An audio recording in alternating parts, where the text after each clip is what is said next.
I will be a millionaire. I've got this unbelievable business idea. If anybody's interested, speak to me after the show. What we're going to do is a Sound of the Trouble CD. You know, people, to get you to sleep. Basically, I know you know sounds of the ocean. You hear dolphin noises, the sea, or to help older people get to sleep.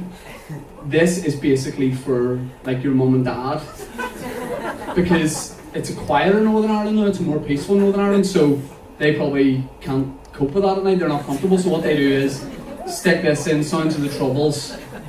It's a 4-hour CD, just to go on in the background. You just put your head down, and then you'll hear like a window break and someone go, "Fuck up!" in the distance. And then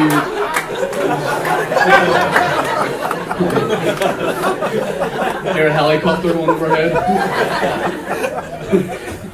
Some guy's voice out in the street, just a random guy. "Angela, don't take the children!" And then you're just, that's me over.